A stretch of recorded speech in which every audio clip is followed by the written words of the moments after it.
एक बादशाह था। उसका नाम सुल्तान इब्राहिम था।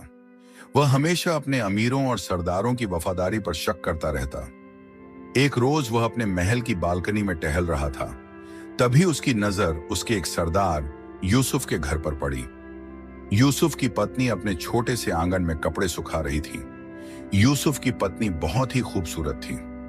उसकी खूबसूरती देखकर बादशाह उस पर मोहित हो जाता है। बादशाह सोचता है, क्या वाकई इतने छोटे घरों में रहने वाली औरतें भी इतनी खूबसूरत हो सकती हैं? वह उस औरत से मिलने की तरकीब सोचने लगा। बादशाह ने यूसुफ को बुलाया और कहा, तुम हमारी नजरों में बड़े नेक और वफादार हो, इसलिए हम तुम्हें एक जरूरी काम सौंपते हैं। हमारा एक पुराना मित्र है, तुम हमारा यह खत उसके पास लेकर जाओ और इसका उत्तर वापस लेते हुए आना।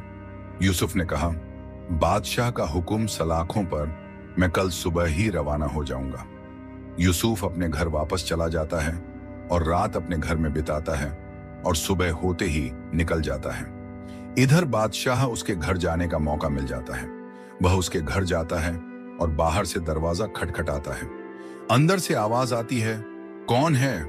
बादशाह बोला, तुम्हारा बादशाह हूं, मेहमान बनकर आया हूं।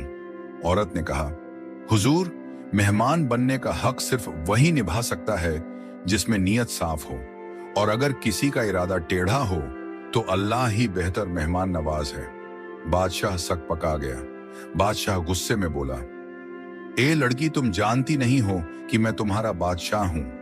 मगर औरत की जुबान पर खौफ की बजाय हिम्मत थी। उसने कहा, बादशाह सलामत, अगर शेर भी भूखा हो तो वो अपनी शान छोड़कर घास नहीं खाता। आप भी अपनी शान पर रहिए। यह सुनकर बादशाह शर्मा गया और चला गया। बादशाह जानबूझकर अपनी अंगूठी वहीं पर छोड़ गया। सुबह यूसुफ जब तेजी से घर लौटा तो उसने अपने दरवाजे के पास बादशाह की गिरी हुई अंगूठी पाई। उसका दिल कांप गया। यूसुफ समझ गया कि यह सफर पर भेजने की चाल क्यों चली गई थी, लेकिन उसने किसी से कुछ न कहा। यूसुफ अपना काम करने के बाद बादशाह के पास जाता है। बादशाह उसे खुश होकर इनाम के तौर पर कुछ अशर्फियां देता है। यूसुफ बाजार जाता है और अपनी पत्नी के लिए कुछ कपड़े खरीदता है और घर वापस आ जाता है। जब उसकी पत्नी पूछता है कि यह सब कहां से लेकर आए हो, तो यूसुफ कहता है कि बादशाह ने मेरे काम से खुश होकर मुझे इनाम दिया है, जिससे मैं यह सब लेकर आया हूं। मैं चाहता हूं कि तुम इन्हें पहनकर अपने घर वालों को भी दिखाओ। तुम जल्दी से पहनकर तैयार हो जाओ, हम तुम्हारे घर चलते हैं। यूसुफ की पत्नी कहती है, ठीक है, जैसी आपकी मर्जी, मैं अभी तैयार होकर आती हूं। यूसुफ अपनी पत्नी के साथ चला जाता है। अपनी बेटी और दामाद को देखकर उसके माता पिता बहुत खुश होते हैं। यूसुफ अपनी पत्नी को छोड़कर वापस आ जाता। करीब 1 महीने बीत जाता है। यूसुफ अपनी पत्नी की ना तो खबर लेता है और न ही उसे लेने जाता है। कुछ दिन बाद उसके साले उससे मिलने आए और कहा, आप हमें अपनी बहन से गुस्से और नाराजगी की वजह बताएं, नहीं तो हम आपको काजी के सामने पेश करेंगे। यूसुफ कहता है, जैसा आप चाहे कर सकते हैं, लेकिन मैंने ऐसा कुछ भी नहीं किया है जो गलत हो। मैं अपना केस काजी के पास ले जाते हैं। यूसुफ को बुलाया जाता है। उस वक्त बादशाह भी वहीं पास में बैठा होता है और सब कुछ सुनता है।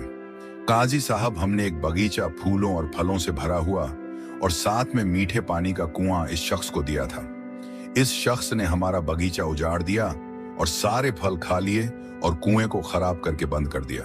काजी यूसुफ की तरफ निगाहें करके कहता है, तो लड़के, तुम इस बारे में क्या कहना चाहते हो? यूसुफ कहता है, काजी साहब, जो बगीचा इन्होंने मुझे दिया था, मैंने उससे बेहतर हालत में इन्हें उसे वापस किया है। अगर आप चाहे तो पूछ सकते हैं। काजी कहते हैं, क्या तुम्हारा बगीचा इसने जैसा था वैसा ही वापस किया है?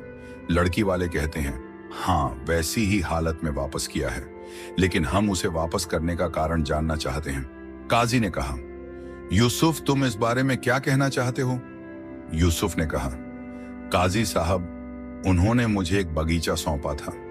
मैंने उस बगीचे की इतनी निगरानी की कि उसमें कोई झर्रा भी बर्बाद नहीं हुआ। पर एक दिन मैंने उस बगीचे के पास शेर के पंजों के निशान देखे। मुझे डर हुआ कि कहीं वह शेर मुझे कोई नुकसान न पहुंचा दे, इसलिए मैंने उस बगीचे में जाना छोड़ दिया। बादशाह टकटकी लगाकर यह सब सुन रहा था। उठकर बैठ गया और कहा, यूसुफ, तुम अपने बगीचे में बेखौफ होकर जा सकते हो। अल्लाह की कसम, इसमें कोई शक नहीं कि शेर तुम्हारे बगीचे में आया था, लेकिन वह वहां पर ना तो कोई असर छोड़ सका, ना कोई पत्ता तोड़ सका और ना ही कोई फल खा सका। वह वहां कुछ देर रहा और मायूस होकर लौट गया। खुदा की कसम, मैंने कभी तुम्हारे जैसे बगीचे की मजबूत दीवारें नहीं देखी। यूसुफ अपने घर चला गया और अपनी पत्नी को भी वापस ले आया। ना तो काजी को पता चला और ना ही किसी को कानों कान खबर हुई कि आखिर माजरा क्या है। इस कहानी में क्या खूब बताया गया है, अपने राज को छुपाना, अपने घरों के भेद किसी पर जाहिर ना होने दे, ना ही किसी को पता चलने दे। अगर आपको यह वीडियो थोड़ी सी भी पसंद आई हो, हमें कमेंट में जरूर बताएं और इसे अपने दोस्तों को भी शेयर करें। और ऐसी वीडियो और देखने के लिए हमारे चैनल को सब्सक्राइब जरूर कीजिए।